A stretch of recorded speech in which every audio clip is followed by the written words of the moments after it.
I'm going to talk you through a horror story which I've had with one of the biggest couriers here in the UK. Now, a lot of people have had huge problems with this company in the past, and they've had that problem as a consumer.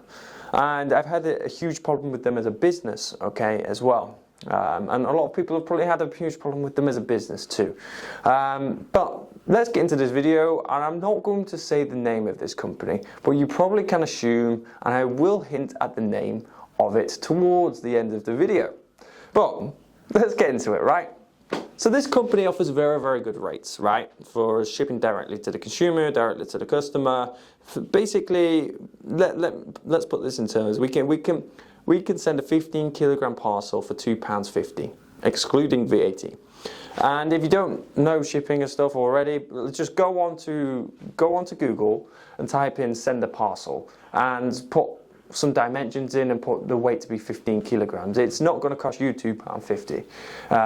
And if you're watching this as a business, you'll know as well to do that, it's probably going to cost you a lot more than £2.50 as well. Maybe £3.50, maybe £4, okay? £2.50, right? Which is insane, right? And also we get pretty damn cheap rates for the 1 kilogram stuff as well, like lighter stuff.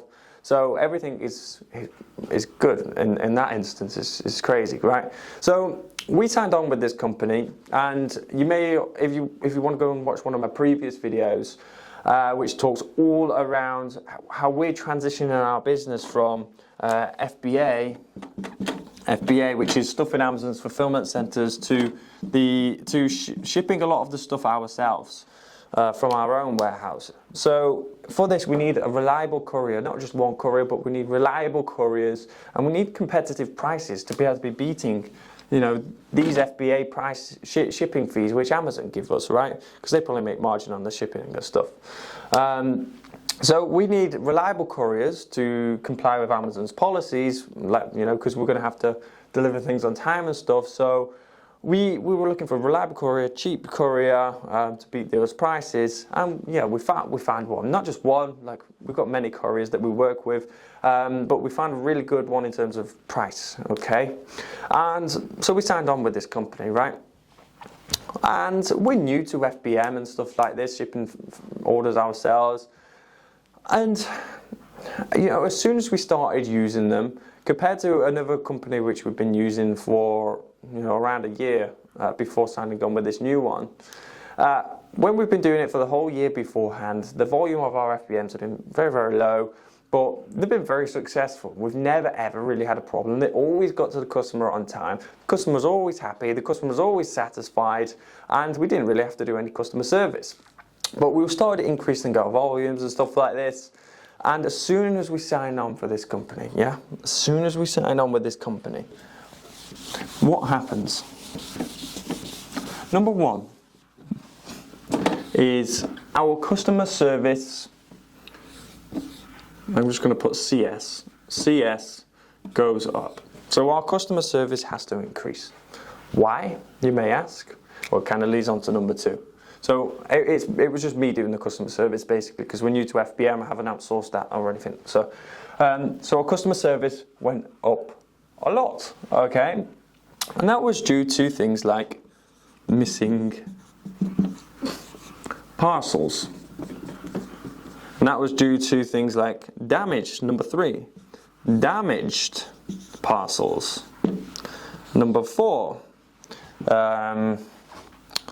incorrect locations, okay? Missing parcels, damaged parcels, incorrect parcels.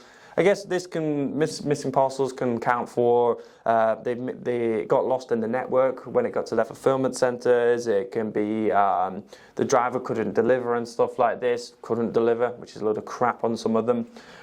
So our customer service went up massively because of missing parcels, damaged parcels because they throw them about, or I had one instance where they threw it over the fence, threw it over somebody's fence, and it was like a damage, the product. It was simply incorrect, many things, So these are all the things that started happening straight away. You know, there wasn't even a lag, like maybe it was fine for a week. Straight away this happened, right? Now, So all of this stuff happened, right? All of this started happening, which obviously made costs increase for us and stuff like this, which right off the back isn't great. So what happened? Our costs increased.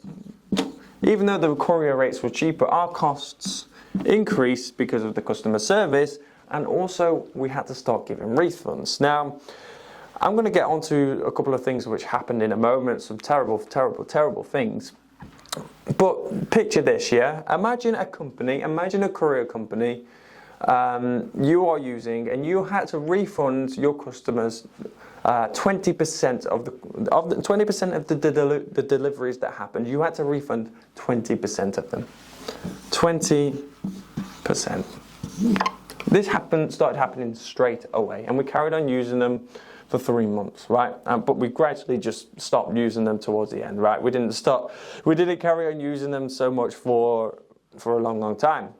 But they lost around 20% of all of the parcels we put in their network, and we had to refund customers, okay? We had to refund customers the full price of the product, okay? The full price of the product, first of all. Second of all, we'd already paid the shipping fee. So what did we do? We tried to get reimbursements, okay? We tried to get reimbursed.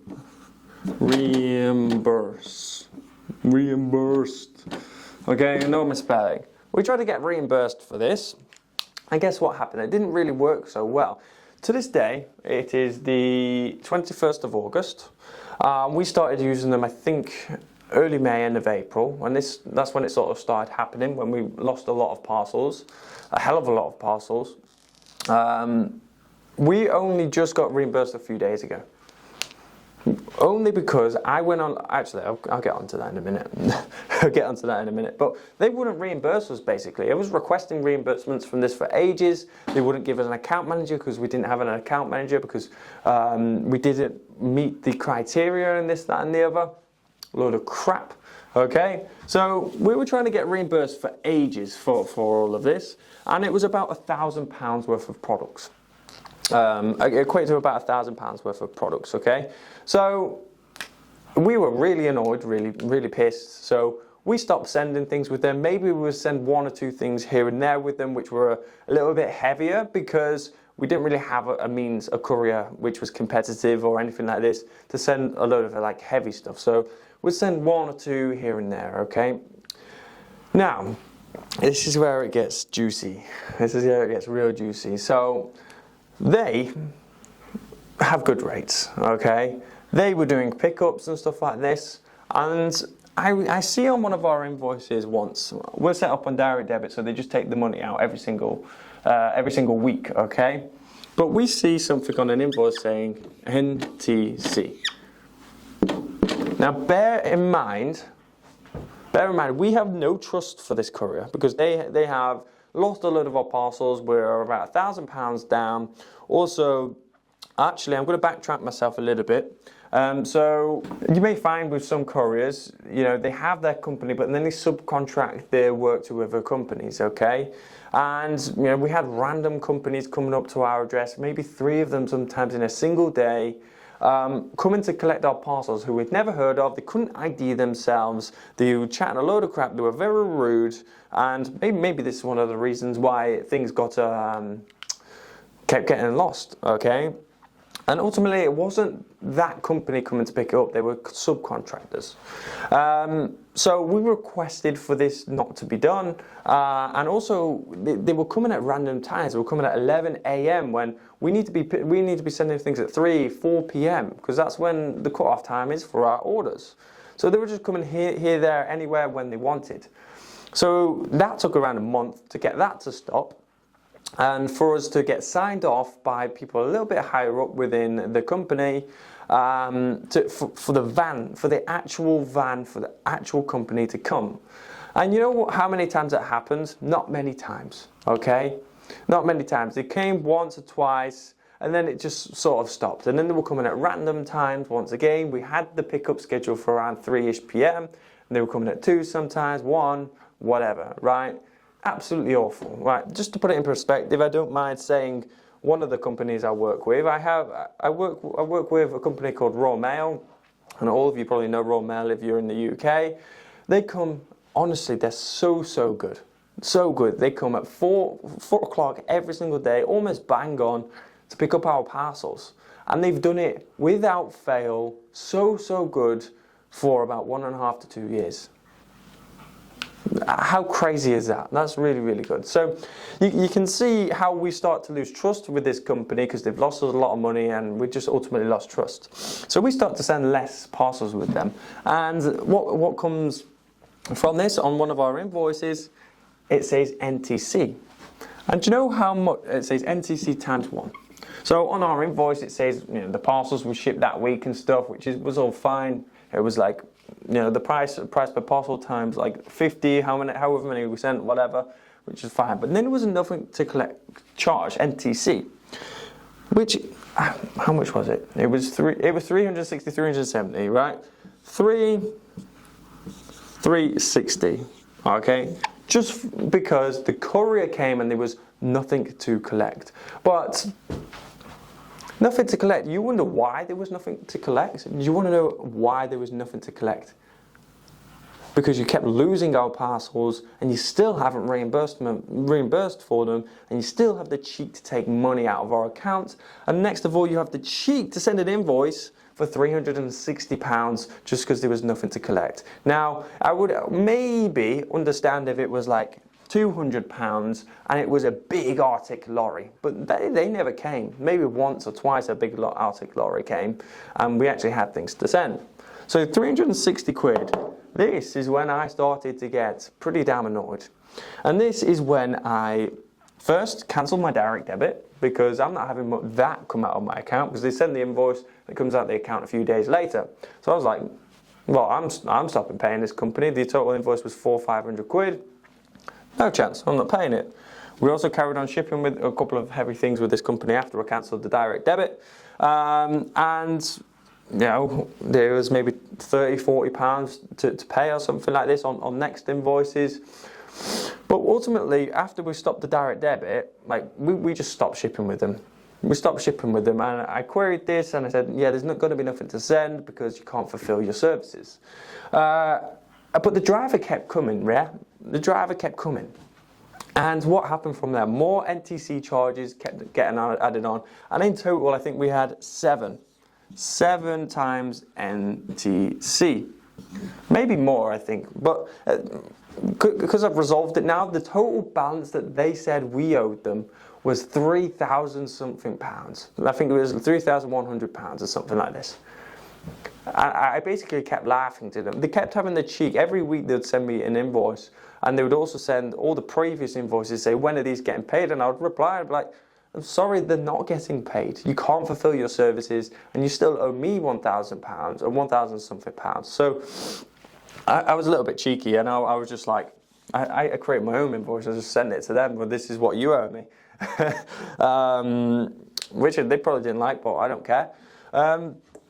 So yeah, we're apparently owed them £3,000. My account manager was extremely useless. She wasn't even an account manager, she was just useless basically. All of this was happening, and I was like, right, I've had enough. I've tried contacting them through email. I've been calling about 3 or 4 different people within the company, so that we can resolve the issue. I can say, can you raise this with your manager? Can I speak to the commercial director? I can never seem to speak to anybody. They say they can't give that information out for the email. They gave me the email of the CEO, which, I did email him, but I wasn't never expecting anything back anyway. So what I did, I went on LinkedIn and I went absolutely wild, I contacted all of the people which were like national sales reps, or regional sales manager, national sales managers, should I say. I was looking for managers, business development managers, commercial managers, commercial directors, all these types of people on LinkedIn, and I just contacted all of them, almost all of them. I had maybe about 8 different people that I was speaking to, which were higher up within the company, and bang, same day, I've got all the costs wiped, okay? And now I have a meeting with someone a little bit higher up within the company here tomorrow, on Friday the 22nd of August.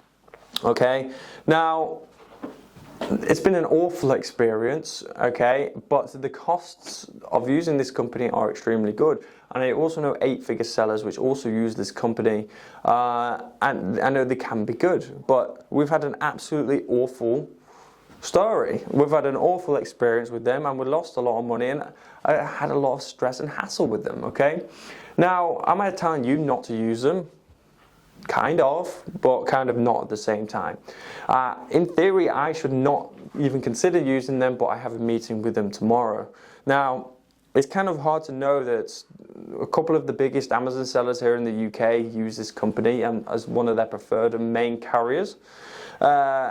It's pretty hard to not still consider that. You know, we've had a huge bad experience, but I'm extremely angry, and I'm gonna express these angers tomorrow. But I can't just write this off, because this could be a huge stepping stone for our business.